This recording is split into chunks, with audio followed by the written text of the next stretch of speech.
कृपया चैनल को लाइक एवं सब्सक्राइब करना ना भूलें। ओम श्री परमात्मने नमः। मैं सुधीर वर्मा आप सबको नमस्ते करता हूँ।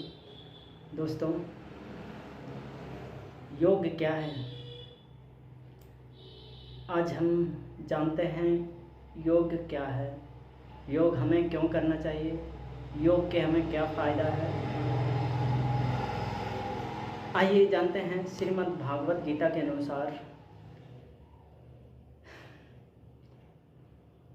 श्री कृष्ण अर्जुन से बोले, हे अर्जुना, जय अथवा पराजय की समस्त अशक्ति त्याग कर समभाव से अपना कर्म करें।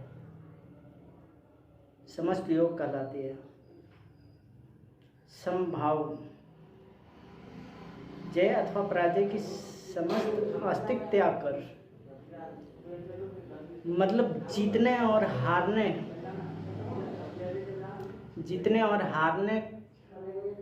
को भुलाकर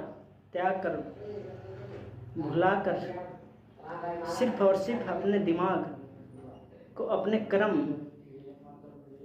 कर्म योग में केंद्रित करें, में ध्यान लगाएं। ऐसी समाधि योग कहलाती है। यह योग कहलाती है समाधि, सर्वश्रेष्ठ योग कहलाती है। तात्पर्य,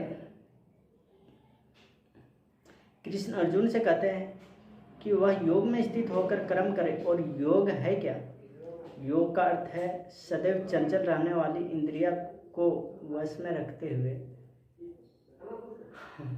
देखिए, कई बार होता है कि हम लोग कुछ काम कर रहे होते हैं, कई सारे में होता है, कई काम कर रहे होते हैं, लेकिन हमारा मन केंद्रित एक चीज़ पे नहीं होता है, उस काम पे नहीं होता, उस कर्म पे नहीं होता है। हमारे दिमाग में कई बार उधर की बातें आ जाती है, कई बार उधर की बात आते हैं, कई बार हम काम कर रहे हैं और इधर और सोच रहे हैं, कुछ दिमाग में कुछ चल रहा है, काम कुछ और कर रहे हैं। ऐसे में क्या होता है, नॉर्मल लोग काम करते हैं उसमें तो कोई फ़र्क नहीं पड़ता है, लेकिन जो कॉन्शियस माइंड का काम होता है, जैसे भगवान पे ध्यान केंद्रित करना, एक बिजनेसमैन को अपने बिजनेस पे ध्यान केंद्रित करना, ये लोग का मन को बहका देता है। ये लोग एक जगह मन को एकत्रित नहीं कर पाते हैं। इसका परिणाम है इंद्रिया को वश में नहीं रख पाना, अपने मन को वश में नहीं रख पाना। अतः ये सदैव चंचल रहने वाली इंद्रिया को वश में रखते हुए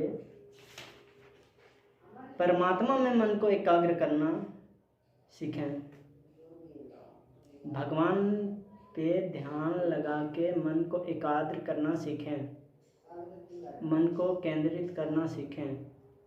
तभी जाके आप किसी भी कार्य, किसी भी कर्म, किसी भी काम में आप एक एकत्रित मन को लगा सकते हैं और उस काम में आप 100% सफल हो सकते हैं।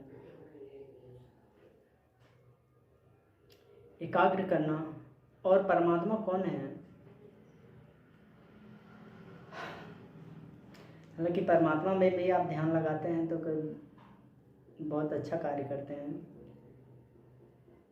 क्योंकि सब परमात्मा से ही हमारे पास है, सब देने वाला वही है।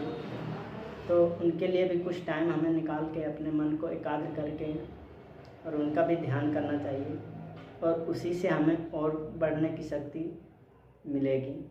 भगवान ही परमात्मा है। आप जानते ही हैं कि भगवान ही परम परमेश्वर, परमात्मा सब कुछ है। वे स्वयं अर्जुन को युद्ध करने के लिए कहा, अतः अर्जुन को युद्ध के फल से कोई सरोकार नहीं है। जय या पराजय कृष्ण के लिए विचारणीय है। अर्जुन को तो बस श्री कृष्ण के निर्देश अनुसार कर्म करना है। वास्तविक दुनिया में हमें कर्म करने के लिए कोई प्रेरित नहीं करता है, कोई बताता नहीं है, कोई हमें किसी तरह से समझाता नहीं है। लेकिन अर्जुन ने श्री कृष्ण ने अर्जुन को समझाया था, और श्री कृष्ण अर्जुन इतना बड़ा भक्त है श्री कृष्ण का कि उनके हर बात को मानता था और उनके हिसाब से ही चलता था। जय परजय कृष्ण के लिए विचारणीय है। अर्जुन तो बस श्री कृष्ण के निर्देश अनुसार कर्म करता है। कृष्ण का निर्देश का पालन वास्तविक योग है। निर्देश का पालन करना वास्तविक योग है। किसका? कृष्ण का। इसका अभ्यास कृष्ण भावनामृत नामक विधि द्वारा किया जाता है, यानी कि भगवान में मन लगा के अभ्यास आप कर सकते हैं। एकमात्र कृष्ण भावनामृत के माध्यम से ही सौमित भाव का परित्याग किया जा सकता है। सब मन को इधर उधर भटकने वाले मन को एकत्रित करके पकड़ के रखा जा सकता है। इसके लिए उसे कृष्ण का दास या उनके दासों का दास बनना होता है, यानी कि भगवान में आपको पूर्ण तरह से लीन होना होता है। मैं कर्म करने की यही एक विधि से है जिसे योग में स्थित होकर कर्म किया जा सकता है। कुछ भी काम को पाने के लिए, सक्सेस पाने के लिए योग में कर्म किया जा सकता है।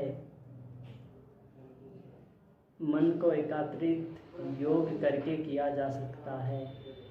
किसी काम पे फोकस, मन को एकाग्रित करके किसी काम में फोकस किया जा सकता है। धन्यवाद मित्रों।